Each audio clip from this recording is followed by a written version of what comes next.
Assalamualaikum warahmatullahi wabarakatuh. Sekarang saya berada di Trenggading dan di belakang saya adalah Masjid Tuha Trenggading. Simak video ini sampai habis untuk mengetahui kisahnya. Masjid Tuha Trenggading terletak di Kampung Masjid, Kecamatan Trenggading, Kabupaten Pidijaya.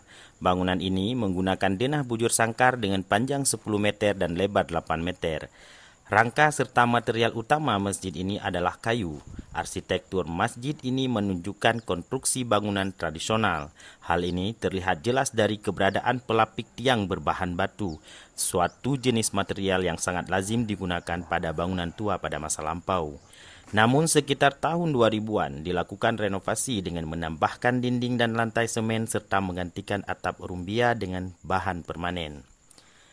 Sejarah masjid ini belum begitu jelas. Rekaman kolektif masyarakat sekitar juga tidak berhasil menguatkan angka tahun pendiriannya. Berdasarkan arsitekturnya, masjid ini berkemungkinan berasal dari periode pra-kemerdekaan.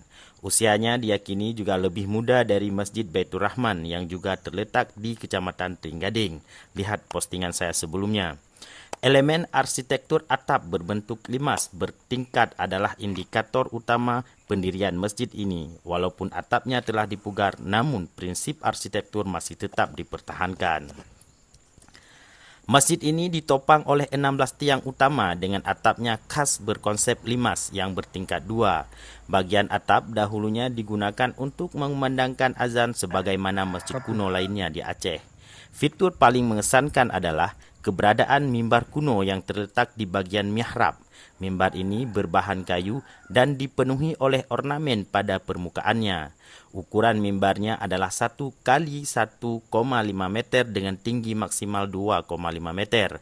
Atap dengan mimbar melengkung yang menampilkan ciri khas mimbar kuno yang lazim digunakan di Nusantara. Masjid Tuha Trenggading kini sudah tidak digunakan lagi sebagaimana mestinya dahulu karena sebelah utara dari Masjid Tuha ini sekitar 30 meter sudah ada bangunan masjid baru yang didirikan oleh masyarakat setempat. Namun demikian, Masjid Tuha Trenggading kini sudah dijadikan sebagai cagar budaya oleh pemerintah Kabupaten Pidijaya. Demikian Jalaluddin Usman dari Masjid Tuha Trenggading. Assalamualaikum warahmatullahi wabarakatuh.